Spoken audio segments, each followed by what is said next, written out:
Assalamualaikum warahmatullahi wabarakatuh. Halo sahabat TV 10, berjumpa kembali bersama saya Carla Ratna di program Bincang Psikologi Anak dari TV 10. Alhamdulillah kita dipertemukan kembali dalam program ini yang semoga saja bisa memberikan edukasi untuk orang tua di rumah, karena memang tayangan ini benar-benar memberikan informasi dan solusi untuk permasalahan Anda, terutama dalam hal parenting. Menghadirkan psikolog kita Bunda Tarika, Magister Psikologi Psikolog. Iya. Apa kabar Bunda? Alhamdulillah baik. Alhamdulillah ya Bunda, kita kembali dipertemukan dalam program ini. Iya. Dan hari ini kita berada di Hotel Parangraja. Iya betul Kak Nana. Kita mau ngobrol-ngobrol santai, jadi memilih tempat ini untuk ngobrolnya biar lebih enak. Dan kita juga sudah memilih menu istimewa karena kita ngobrolnya ini di Canting Resto ya. Ini salah satu tempat yang bisa jadi pilihan untuk Anda yang di Solo dan sekitarnya apabila akan menggelar wedding atau meeting juga bisa. Selain itu juga arisan pun bisa ya di Canting Resto ini istimewa. Nah, ini kita tadi sudah pesan salah satunya yang istimewa di sini itu adalah es timun selasih ini yang Bunda Tarika pilih tadi. Kelihatannya seger banget ya. Yang pas dengan suasana yang panas-panas. Kayaknya bisa diminum dulu Bunda sebelum kita ngobrol yang berat-berat ya. Betul. Kalau saya ini pilih salah satu menunya ini adalah kopi susu. Wah, karena di sini tuh ada coffee shopnya Bun, dan nggak harus kita tuh nginep di sini. Kita bisa juga nongkrong di sini. Coffee shopnya itu namanya Kopi Dari Hati. Kopi Dari Hati. Dalam banget ya Kopi Dari Hati. Jadi selain nggak perlu nginep di sini, tapi bisa juga nongkrong di sini, ketemuan sama temen, janjian, bisa juga menikmatinya di Kopi Dari Hati ini. Selain itu juga ini bisa di take away. Kayak di depan ini sudah bisa di take away, nggak perlu nongkrong tapi bisa di take away. Ini perpaduan antara avocado dan juga kopi. Nikmati sensasinya avocado dicampur kopi ya. Hanya dari Kopi Dari Hati dari Hotel Parangraja. Kita cicipin dulu ya. Bismillah.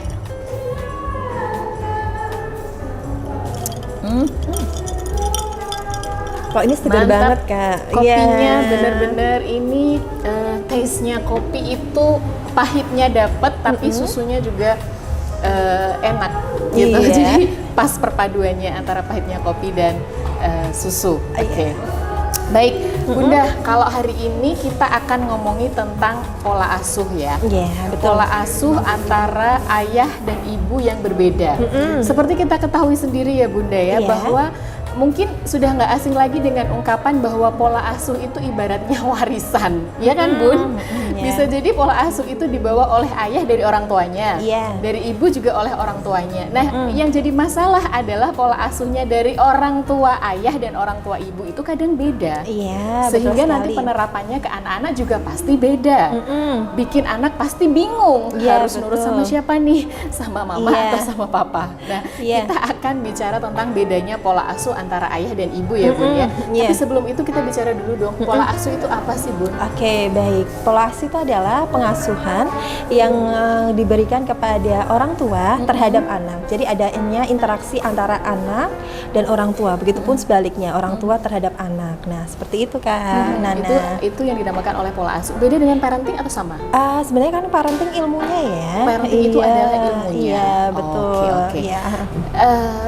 Dari pola asuh ini apa saja tipe-tipenya? Dari tipe pola asuh. Tipe-tipe pola asuh itu kan ada beberapa tipe-tipe ya, pemirsa di rumah dan Kak Nana. Saya istilahnya apa ya? Kayak menyebutkan 3. Yang pertama ada pola asuh otoriter. Pola asuh otoriter. Iya, ada pola asuh permisif, dan kemudian ada juga pola asuh demokratis. Ini yang sering melekat pada masyarakat yang sering digunakan. Bisa dijabarkan satu-satu. Jadi biar tahu yang di rumah betul. termasuk pola asuh yang mana yang selama ini diterapkan pada putra-putrinya. Baik Kak Nana dan pemirsa TV di rumah. Jadi yang pertama yaitu pola asuh otoriter. Nah, pola asuh otoriter ini tandanya seperti apa? Biasanya adalah sepenuhnya itu ada di orang tua. Jadi kayak orang tua itu mengatur anaknya, tapi istilahnya dalam tanda kutip berkuasa penuh.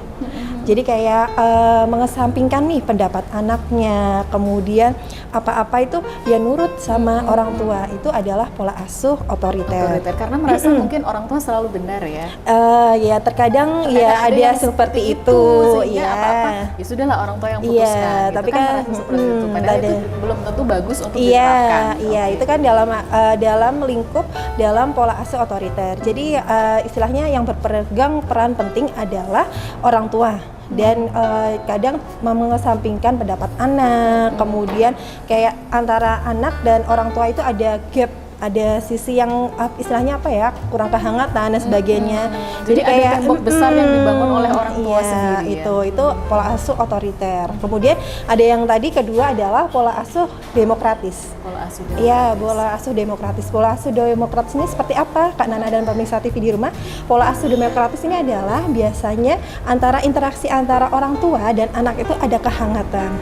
Kemudian sama orang tua berperan, tapi sebagai kayak tetap bermusyawarah nih, kayak meminta pendapat anak seperti itu. Kemudian adanya kehangatan di situ. Kemudian dia juga kayak menerima nih apa segala yang istilahnya apa ya, yang dibicarakan anak itu dia tampung, kemudian didiskusikan.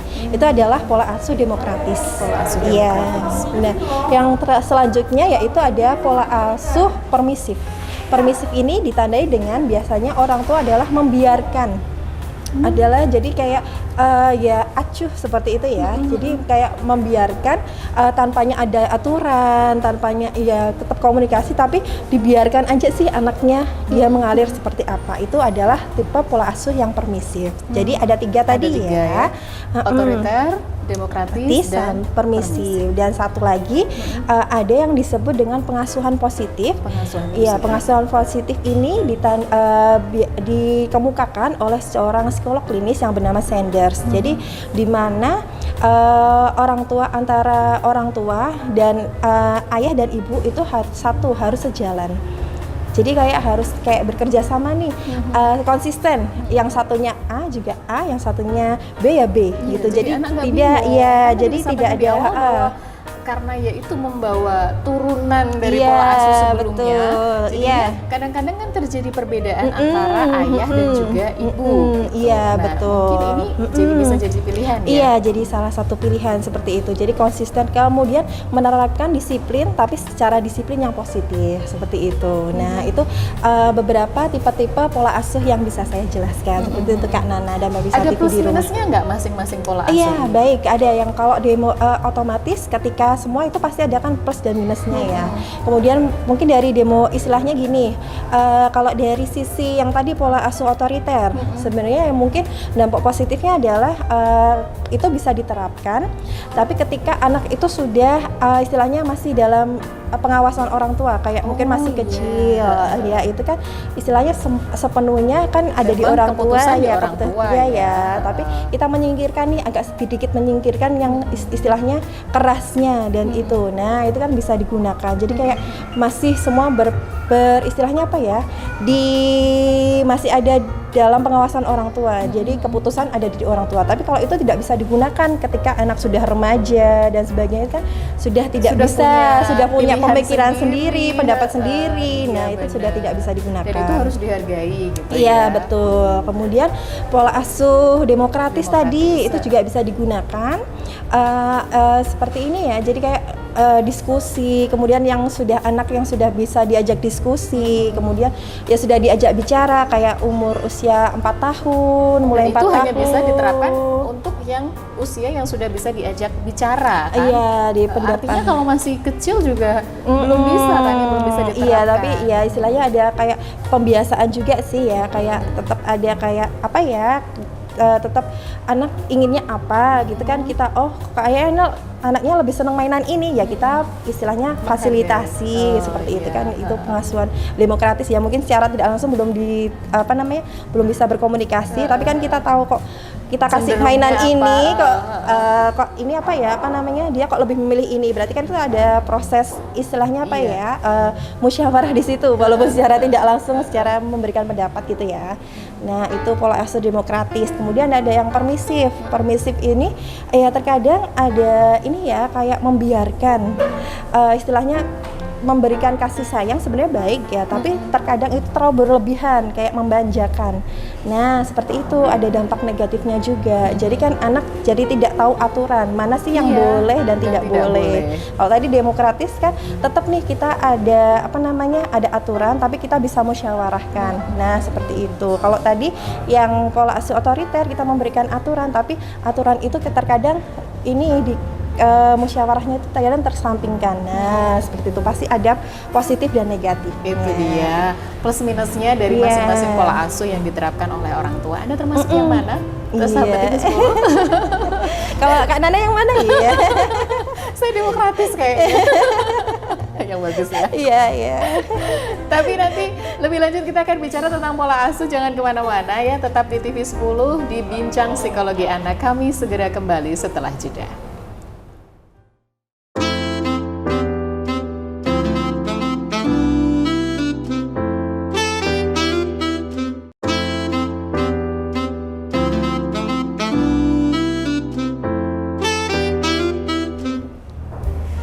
Sahabat TV 10, Anda masih bersama kami di Bincang Psikologi Anak bersama saya Carla Ratna dan juga Bunda Tarika.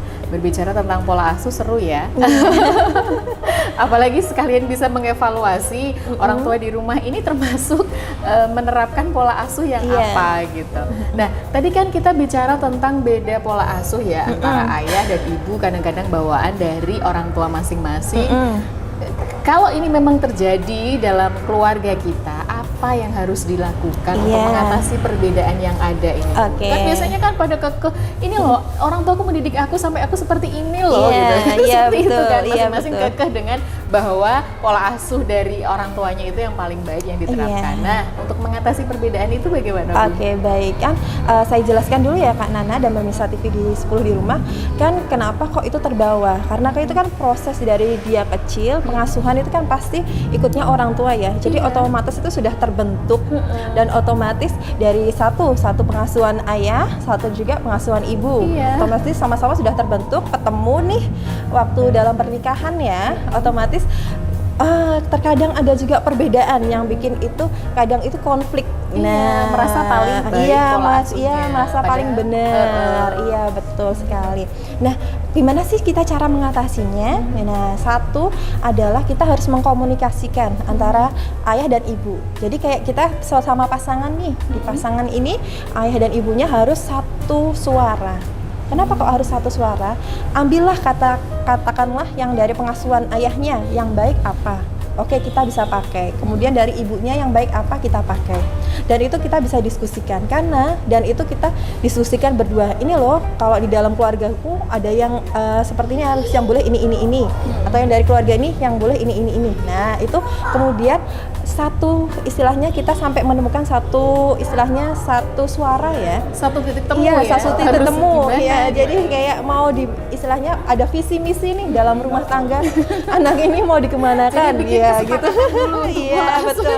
Kesepakatan, karena kalau tidak antara ayah dan ibu itu ada perbedaan, nanti yang kasihan ada siapa namanya anaknya. Pasti bingung. Jadi aku ikut pola asuhnya ayah atau ibu gitu kan.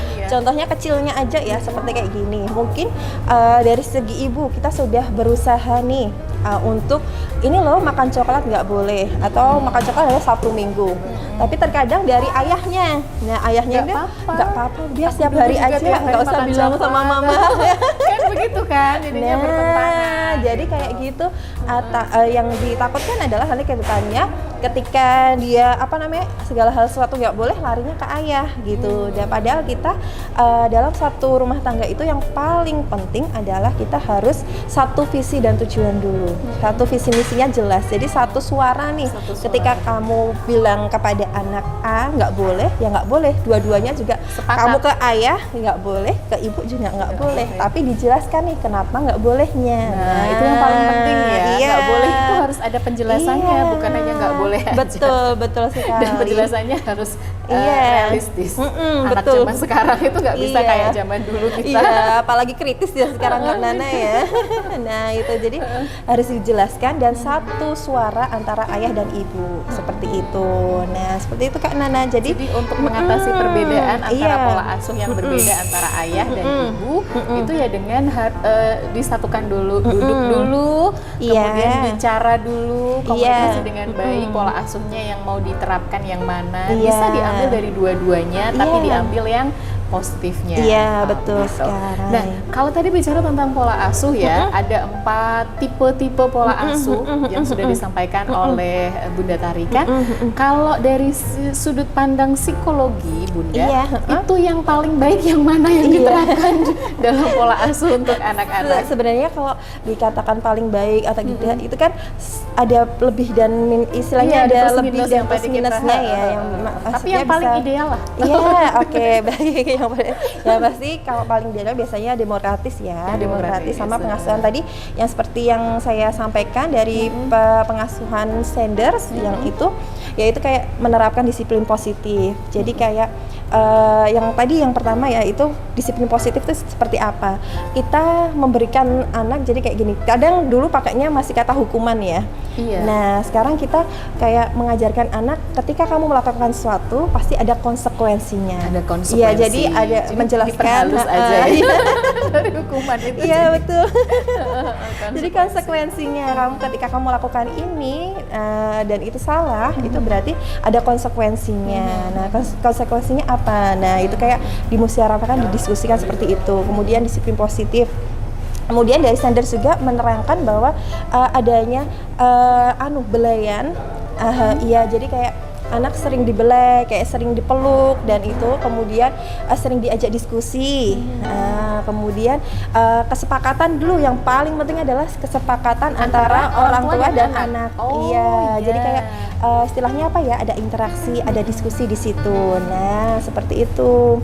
Kemudian kesepakatan juga tidak antara orang tua dan anak saja, tapi kesepakatan antara ayah dan ibunya. Ayah dan ibunya. Iya. Belum lagi nanti dengan Iya. orang tua dari ayah dan Iya, ibunya. betul. Biasanya kan begitu. Apalagi Iya, kalau tinggal betul. serumah kan Iya, ya. betul. Ini lebih, Iya. lebih berat lagi bebannya. Iya. Bukan karena orang tua dulu itu pola asuhnya gimana-gimana, Iya. tapi kan untuk diterapkan di sekarang memang masih harus banyak evaluasi gitu ya. Iya, sebenarnya gini bukan seperti ini Kak Nana ya. Jadi kan ketika zaman dulu mungkin pola asuh otoriter itu kan memang itu pada zamannya ya, maksudnya itu seperti efektif ya. Kemudian mungkin dari perkembangan zaman, mungkin banyaknya informasi, Iya. kemudian banyaknya istilahnya sekarang parenting aja dari scroll media itu udah ada gitu, Iya. ada dari siapa itu juga dari ini kita juga edukasi ini kan. Nah, jadi Dan kan juga kan menyesuaikan perkembangan zaman Iya, yang ada. Soalnya iya, anak-anak betul. sekarang dan anak-anak yang dulu itu kan Iya, berbeda. berbeda. Baik itu cara pandangnya, cara berpikirnya beda sekali. Iya, kan? betul. Dan itu setiap orang tua kayak inilah istilahnya kayak deket ke anak itu anak tuh lebih nyaman menggunakan tipe yang mana sih? Apakah kalau semama nih kita mencoba nih otoriter, kok anaknya malah jadi dia nggak bisa di ini? Oh berarti kan dia tidak tepat dengan pola asuh yang otoriter gitu. Nah jadi kayak kita antara ayah dan ibu juga sering-sering nih banyak mendapatkan informasi, sering-sering nih banyak belajar. Jadi nggak antara dua ini juga kita saling nih banyak informasi, kemudian kayak tukar pendapat antara ayah dan ibunya ini agar gimana sih anakku nih tipe apa sih yang paling tepat untuk anak kan sama-sama ini kita belajar ya. Tugasnya gitu. sama, perannya sama loh antara ayah dan Iya. ibu. Kan kadang-kadang pola asuh ya udahlah dipasrahin sama ibunya aja. Iya, Padahal kan harus sama ya. Iya. Ini para ayah nih. Oh. Iya, jadi kan ketika mengasuh itu kan anak istilahnya anak berdua ya. Iya. Jadi kayak terkadang itu menyerahkan semuanya kepada ibunya. Iya. Dan itu kita harus buang-buang kayak pemikiran seperti itu ya, karena ketika ketika kita mengasuh anak otomatis peran itu ada di ayah juga dan ibu. Jadi duanya itu harus yaitu tadi saling sepakat nih. Saling sepakat. Seperti Oke, itu oke. Kak. Jadi gitu ya. Iya. Yang bisa diterapkan adalah yang pertama tadi disiplin, disiplin positif, kemudian pola asuh demokratis juga gitu. Jadi kita juga ada tegasnya, tapi juga terkadang kita ya oke, kita diskusi. Ada istilahnya memberikan, oh ini loh ketika kamu ada melakukan sesuatu ada konsekuensinya nih, kita jelaskan dulu. Nah ada sering-sering juga diajak nih diskusi anaknya itu. Libatkan dia dalam pengambilan keputusan yang menyangkut betul. tentang dirinya. Iya betul sekali Misalnya Kak sekolah Nana. gitu kan ya, pilihan sekolah itu kan iya. kadang-kadang orang tua udahlah kamu diarahkan sekolah ke sini aja deh gitu Iya, kan, kadang-kadang seperti itu iya. masih ada pola otoriternya. Iya. Pokoknya kalau ke sini tuh nanti kamu lulus gini gini. Nah, tanpa mendengarkan anak tuh maunya apa gitu kan kadang-kadang. Iya, apalagi kayak terkadang kayak pemilihan jurusan itu kan juga dulu saya jadi dokter nih semuanya, kamu juga harus jadi dokter. Nah, kayak gitu kan terkadang masih ada pola seperti itu ya. Kalau semua kita tanyakan ke anaknya memang itu dia mau dan dia mampu, ya itu nggak apa-apa. Tapi kalau memang dia harus ada diskusi, pengen minatnya kemana gitu. Nah, berarti kan ada di pola diskusi demokratis di situ kan. Nah, seperti jadi itu. harus didengarkan juga pilihannya, karena mereka juga punya hak untuk menentukan hidupnya ke depan. Tapi tetap kita dampingi ya, karena kita arahkan juga kalau kamu milihnya ke sini, ini lo ke depan tuh seperti ini. Kalau kamu ke sini tuh seperti ini, kan harus seperti itu ya sebagai orang tua. Memang tugas orang tua seumur hidup banget. Sampai melepaskan nikah, menikah juga masih kadang memikirkan juga kalau punya anak dan sebagainya, karena itu memang tugas seumur hidup. Tugas seumur hidup.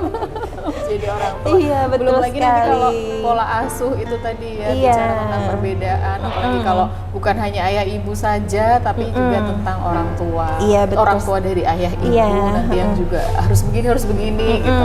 Caranya adalah membuat kesepakatan. Iya, betul. Baik, Bunda Tarika, ya nggak terasa ini waktunya cepet banget kalau kita ngobrol.